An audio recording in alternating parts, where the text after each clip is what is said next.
మేమంతా సిద్ధం బస్సు యాత్ర నేడు 7వ రోజు కొనసాగుతోంది.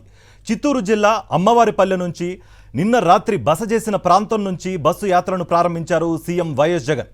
సదుం, కల్లూరు, దామల చెరువు, తలుపులపల్లి మీదుగా తేనేపల్లికి చేరుకుంటారాయన. సాయంత్రం పూతలపట్టు బైపాస్ వద్ద జరగనున్న బహిరంగ సభలో సీఎం జగన్ ప్రసంగిస్తారు.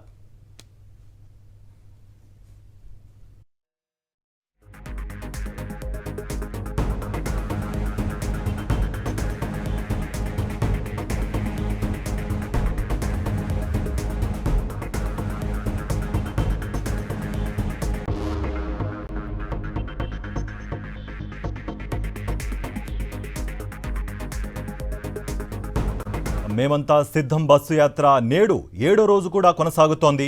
చిత్తూరు జిల్లా అమ్మవారిపల్లెలో నిన్న రాత్రి బస చేసిన ప్రాంతం నుంచి బస్సు యాత్రను ప్రారంభించారు సీఎం వైఎస్ జగన్. సదుం, కల్లూరు, దామల చెరువు, తలుపులపల్లి మీదుగా తేనేపల్లికి చేరుకుంటారాయన.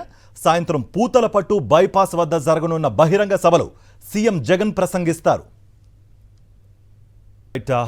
సీఎం జగన్ మేమంతా సిద్ధం బస్సు యాత్ర 7వ రోజు కూడా విజయవంతంగా కొనసాగుతోంది. ప్రస్తుతం మా ప్రతినిధి రాజ్ కుమార్ అందుబాటులో ఉన్నారు కల్లూరు నుంచి, అక్కడ అప్డేట్స్ అందించడానికి. రాజ్ కుమార్, ఆల్రెడీ యాత్ర ప్రారంభమైంది, ప్రజలు తండోపతండాలుగా వస్తున్న పరిస్థితి కనిపిస్తోంది. ఆల్రెడీ డ్యాన్సులు వేస్తున్న పరిస్థితి కూడా ఆల్రెడీ స్క్రీన్ పై చూస్తున్నాం. మీ దగ్గర ఇన్పుట్స్ ఏంటి?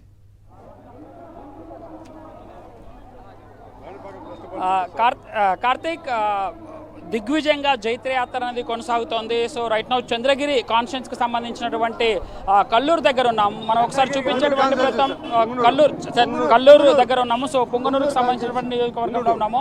సో పూర్తి స్థాయిలో ఒకసారి చూపించేటువంటి ప్రయత్నం చేద్దాం. మరి కాసేపట్లో జగన్మోహన్ రెడ్డి ఇక్కడికి రాబోతున్నారు కాబట్టి కంప్లీట్గా ఈ విధంగా జనాలతో నిండిపోయినటువంటి దృశ్యాలు మనకు స్పష్టంగా కనబడుతున్నాయి. సో ఎక్కడ చూసినా అక్కడే సో చిన్నపిల్లలు, పెద్దవాళ్ళు అనకుండా అందరూ కూడా జగన్మోహన్ రెడ్డి రాక కోసం ఎదురు చూస్తున్నారు. సో ఆయన చేసినటువంటి సంక్షేమ పథకాలకు సంబంధించి పూర్తి స్థాయిలో జనాలు ఆయనతో మమేకమై ఉండేందుకు చూస్తున్నటువంటి దృశ్యాల్ని మనం చూపించేటువంటి ప్రయత్నం చేస్తున్నాం. మనతో పాటు కొంతమంది ఉన్నారు. సో వాళ్ళని అడిగి మాట్లాడేటువంటి ప్రయత్నం చేద్దాం. సో ఎట్లాంటి డెవలప్మెంటల్ యాక్టివిటీ కొనసాగిందండి? సో ఆయన మరి కాసేపట్లో వైఎస్ జగన్మోహన్ రెడ్డి రాబోతున్నారు కదా, ఎట్లా అనిపిస్తుంది మీకు? సార్, నేను కాణిపాకం ట్రస్ట్ బోర్డు మెంబర్ని. పొంగనూరు నియోజకవర్గంలో ఎక్కడా లేని అభివృద్ధి 100కి 100 భాగాలు ఇక్కడ ఉండే అభివృద్ధి రాష్ట్రంలో ఎక్కడా లేదు. దానికి మా పెద్దిరెడ్డి గారు, మిథున్ రెడ్డి గారు చేసిన కృషి ఫలితము ఇట్లా ఉందిరా అంటే ఇంకా 20 ఏళ్ల వరకు ఇక్కడ మేము ఏ ఇబ్బందులు పడకుండా సస్యశ్యామలంగా ఉంటాము. మా పెద్దిరెడ్డి గారు కూడా ఆయన ఉన్నంత వరకు, నిలబడి ఉన్నంత వరకు అతను తప్ప గెలుపు వేరే వాళ్ళకి రాదు 100% అతనే గెలుస్తాడు, నో క్వశ్చన్.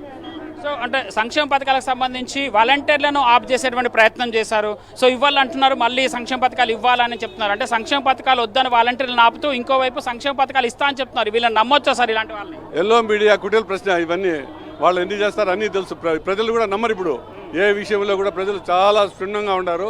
మనం జగన్ చేసేది కానీ, పెద్దిరెడ్డి రామచంద్రారెడ్డి కానీ, మిథున్ రెడ్డి చేసే కార్యక్రమాలలో ఇక్కడ మా పొంగనూరు నియోజకవర్గంలో కానీ, రాష్ట్రంలో ఉండే 80 నియోజకవర్గాల్లో కానీ ఆయనకు విశేషమైన అభిమానం, విశేషమైన ఆయన పెద్ద ఆయన అనే పేరు కూడా ఇచ్చేసినారు. ఎలా చూడొచ్చండి, సంక్షేమ పథకాలు అందరికీ అందుతున్నాయా? జగన్మోహన్ రెడ్డి మరి కాసేపట్లో రాబోతున్నారు కదా, ప్రతి ఒక్కరికి సంక్షేమ పథకాలు అందుతున్నాయి. వైఎస్ఆర్ ఆసరా కానుంటే, వైఎస్ఆర్ చేయూత కానుంటే, ప్రతి ఒక్కటి 0 వడ్డీ కానుంటే ప్రతి ఒక్క పథకాన్ని జగన్మోహన్ రెడ్డి రూపకల్పన చేసి, జగన్మోహన్ రెడ్డి ఏ విధంగా అయితే ప్రజలకు చేరువయ్యాడో ఆ ప్రజా ఆదరణని మీరే చూస్తున్నారు. ఈ పక్కంతా ప్రతి ఒక్కరు కూడా జగన్మోహన్ రెడ్డి యొక్క నినాదంతోనే పనిచేస్తున్నారు. చూస్తున్నాం. మరి మనతో పాటు కొంతమంది యూత్ ఉన్నారు. సో వాళ్ళని అడిగే ప్రయత్నం చేద్దాం. సో ఎలా ఉంది మరి కాసేపట్లో జగన్మోహన్ రెడ్డి ఇక్కడ రాబోతున్నారు కదా? చాలా ఆనందంగా ఉంది. ఎన్నో సంవత్సరాల నుంచి వెయిట్ చేస్తున్నాము. ఇప్పుడు వచ్చిన జగనన్న ప్రభుత్వాన్ని ఎవరు ఆపలేరు.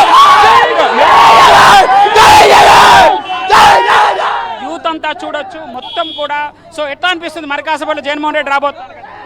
వస్తున్నందుకు చాలా అదృష్టం భావించాలి. ఈసారి మా జగనన్నే వస్తాడని ప్రమాణ స్వీకారం చేస్తున్నాము. సో చూస్తున్నామంటే చాలా రైట్ రాజ్ కుమార్.